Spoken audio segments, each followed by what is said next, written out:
พวกนั้นเตรียมตัวบวชกะท่องใส่กันให้มันคล่องเด้อ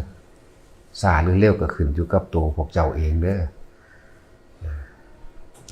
ถ้าท่องได้แล้วมันกะเพิ่นกะสอบหรือว่าทวนให้ซาหรือเร็วก็ขึ้นอยู่กับตัวเองสำหรับผู้อยากบวชทั้งสินี่บวชฟรีทั้งนั้นแหละบวชฟรีตายกับเผาฟรี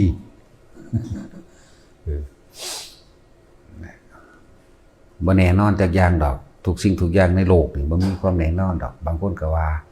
สิบวชจักอาทิตย์นึงก็บ่บวชก็มีหรือบางคนก็บวชจูงคนตายหรือบวชแจกข้าวบวชอิหยังมื้อนี้เล็กๆนะคิดว่าสิซื้อก็บ่แน่เด้พวกนี้บวชเลยเท่าดูนี้ก็มีจึงบอกว่าทุกสิ่งทุกอย่างในโลกนี้หาความแน่นอนบ่ได้ความแน่นอนที่สุดก็คือความบ่แน่นอนนั่นแหละฉะนั้นตรงนี้เป็นสถานที่ให้โอกาสเบิดทุกคนเลยเฮาบ่สนใจดอกตรงนั้นว่าเขาสิเลวมาเพียงใดก็ช่างหรือสิดีมาเพียงใดก็ช่างนั่นคืออดีตแต่ว่าคนที่มาฝึกหัดดัดตนเองสถานในพุทธสถานนี่ก็ให้โอกาสเบิดทุกคนแต่คนพวกนั้นสิให้โอกาสตัวเองบ่ปรับปรุงตัวเองบ่เพราะสถานที่นี่เป็นสถานที่ฝึกตนสร้างคนให้เป็นพระให้เป็นผู้เสียสละความเห็นแก่ตัวสละความรู้สึกเก่าๆรับเบิดมาแบบใดก็สร้างให้โอกาสเบิดบางพวกก็มาหาละล้านผู้อื่นก็เตือนแล้วเตือนอีก2 ครั้ง 3 ครั้งเตือนบ่แม่นย่างไปบอกกับโตว่าจังซี่สิก็คือเทศเตือนจังซี่แหละบอกก็นำไปคิดเอาเองตัวหลังจากนั้นก็หมู่พวกเขาบ่ยอมรับเขาก็บีบไปนี้เองแหละบีบคือบ่คุยนำบ่คบค้าเว้าเสียดสีเพื่อให้หนีไปจังว่าพุทธศาสนาเป็นหนทางที่หรือเป็น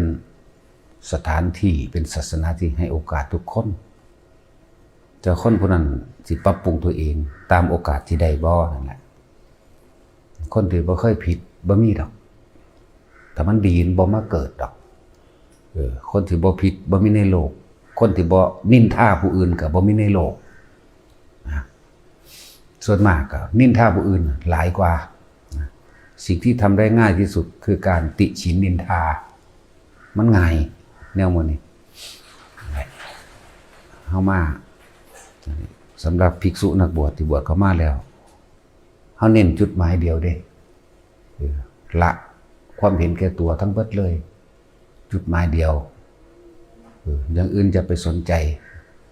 จะไปเพ่งจะไปเล่งจะไปเสือความคิดเห็นของเจ้าของเองคนนั้นบ่ดีคนนี้บ่ดีผู้นั้นเฮ็ดแบบนั้นผู้นี้เฮ็ดแบบนี้ค่อยซับค่อยซอค่อยฟ้องล้วนแล้วแต่เอาความเห็นแก่ตัวล้วนแล้วแต่ยกตนหรือนักตนล้วนแล้วแต่เก็บกิเลสตัณหาใส่เจ้าของเบิดเลยค่อยจับผิดผู้นั้นจับผิดผู้นี้นะจังว่าเฮาเน้นบ่ได้เน้นการงานอีหยังถ้ามันมีเป็นของหนักกับชั่วข้าวนั่นแหละ 2-3 มื้อนั่นแหละยังนั่นก็ดีบ่ได้เน้นการงานแต่ว่าเน้นงานทางธรรมเดินจงกรมนั่งสมาธิอ่านศึกษาพระไตรปิฎกอ่านพระวินัยพวกนี้นี่เน้นพวกนี้ต่างหากเพราะว่าการอยู่กับสิ่งเหล่านี้มันสิเป็นการท่วนกระแสใจของเจ้าของท่วนความเห็นของเจ้าของเองหรือทบทวนความผิดพลาดต่างๆที่เฮาเคยเฮ็ดมาเป็นมาเวลาเฮาอ่านพระไตรปิฎกอ่านธรรมบทอ่านอันนี้มันสิเทียบกับเจ้าของปั๊บเด้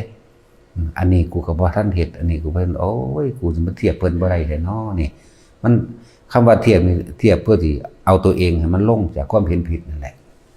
บ่มันเทียบยกตนนั่นแหละมันเป็นคติเพื่อสิเอามาละความเห็นแก่ตัวของตัวเอง เวลาศึกษาธรรมะมันก็เป็นการปฏิบัติในโตเวลาห้องท่องบนสัตยายท่องจำคำสอนพระพุทธเจ้าจังสิมันก็เป็นการอยู่กับธรรมอยู่กับเครื่องอยู่นั่นเองเครื่องอยู่คือทำให้จิตมันตั้งมั่นอยู่กับบทสวดคำสอนอันนั้นแหละเพราะว่าความคิดของเฮามันบ่ไปหาฆ่าสัตว์ลักทรัพย์ทั้งใดไปปิ่นป่อนไปขีดตัวโกหกหลอกลวงกินเหล้าเมายาหรือหารังเกียจหรือหารักผู้ใดนั่นแหละจังว่ามันเป็นเครื่องอยู่คันธาธุระศึกษาพระวินัยศึกษาพระธรรมวิปัสสนาธุระทำความรู้ทำความเห็นความคิดของเจ้าของเองน้อมเข้ามาหรือหาความผิดจับผิดตัวเองวิปัสสนาให้ตัวเองความจริงชีวิตเฮาผ่านมาเป็นแบบใดความจริงคือเลวมากจังซี่ความจริงคือบ่เคยทำประโยชน์แก่โลกบ่เคยสร้างประโยชน์แก่คนแก่สัตว์มีแต่เห็นแก่ตัวกับเห็นแก่ตัวเนี่ยเห็นความจริงแล้วความจริงคือเฮาเข้าไปยึดกับสิ่งใดนี่เข้าไปยึดกับสิ่งใดเฮ็ดอีหยังมาที่ผ่านมากูนี่เป็นคนเห็นแก่ตัวกูนี่เป็นคนที่บ่มีประโยชน์ต่อโลกเลยกูนี่เอาแต่ใจตัวเองเวลาคนเว้าคนว่าด่ากูก็บ่พอใจกูก็เป็นทุกข์นี่มันก็น้อมของมันก็เห็นทุกข์แล้วก็เห็นหนทางแห่งการดับทุกข์หรือสาเหตุในสิ่งที่ตัวเองยึดไว้นั่นแหละคือหนทางการดับทุกข์ที่เฮาฝึกหัดที่เฮาอ่านที่เฮาจดจำที่เฮาเพียรพิจารณาการกระทำคำบอกของตัวเองในที่ผ่านมานั่นแหละก็ค่อยเห็นเขามาเองดอกแล้วบ่แม่นการว่าไปเพ่งโทษจับผิดผู้อื่นดอก แต่ว่าอย่าเชื่อความคิดเจ้าของเด้ออย่าคิดไปเองอย่าเชื่อความคิดตัวเองถ้ามันหยุดความคิดได้แล้วมันก็บ่มีหยังให้เชื่อมันก็มีอีหยังให้น่าหลงไหลดอก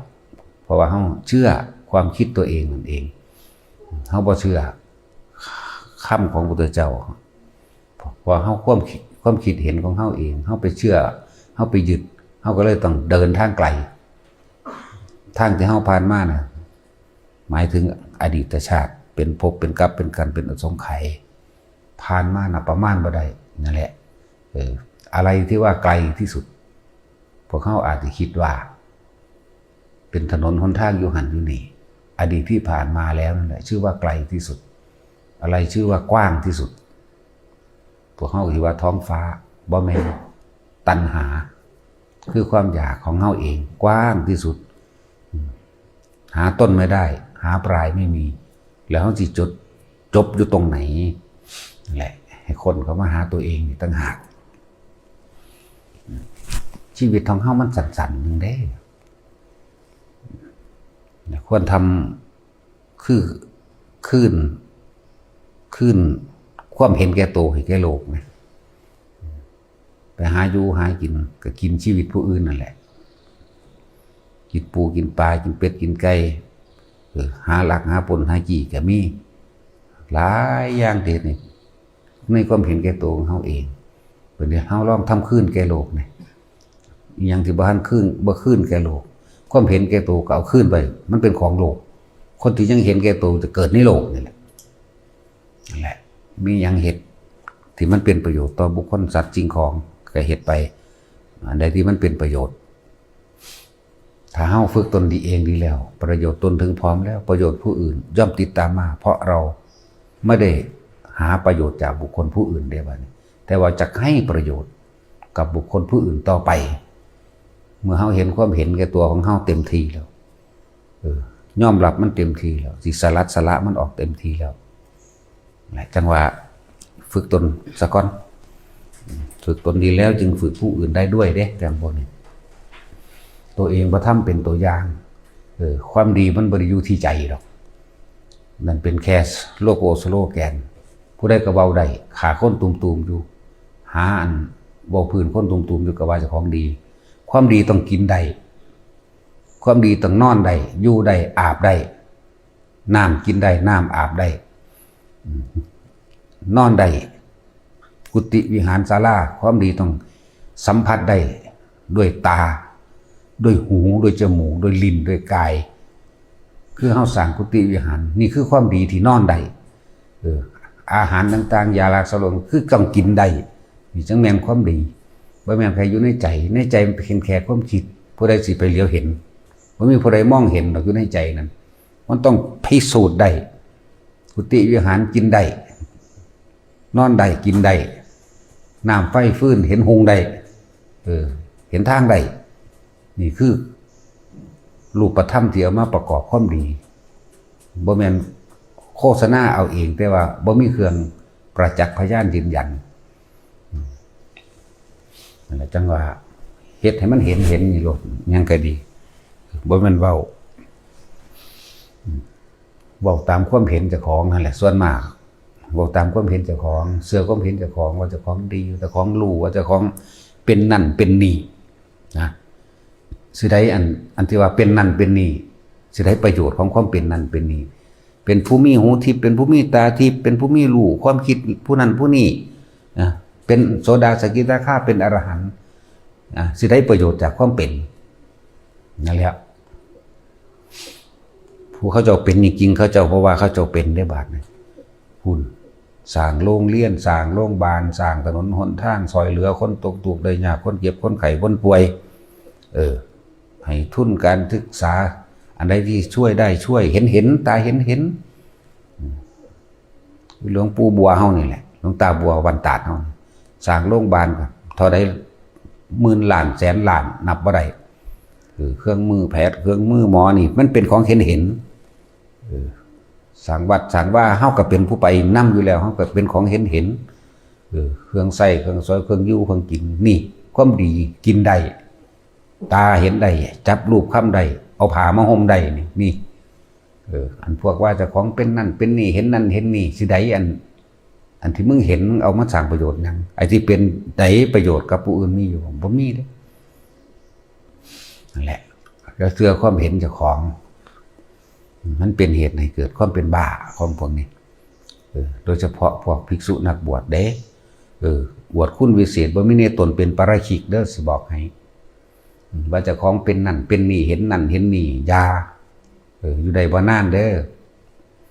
หาเว้าไปทั้งใดก็เว้าตั้งแต่เรื่องอภินิหาร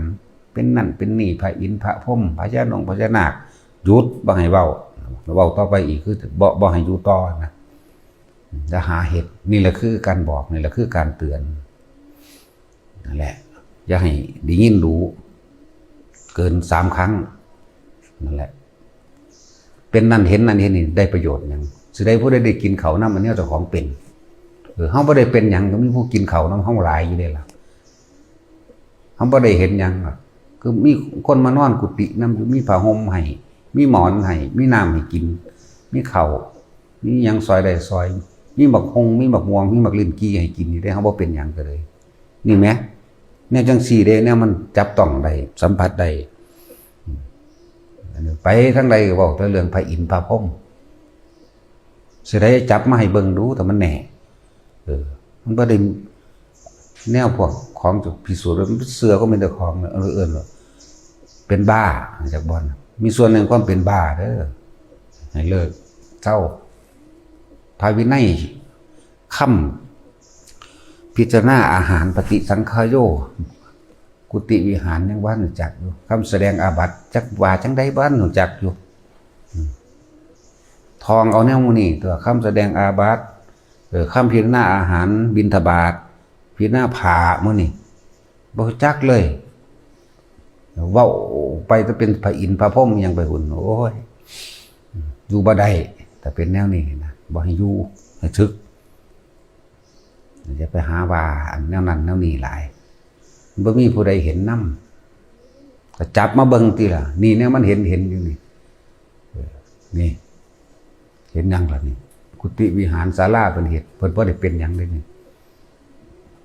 จังน้อยก็กินข้าวได้อิ่มได้นอนหลับได้นี่แหมนี่ได้เนี่ยมันสัมผัสจับต้องได้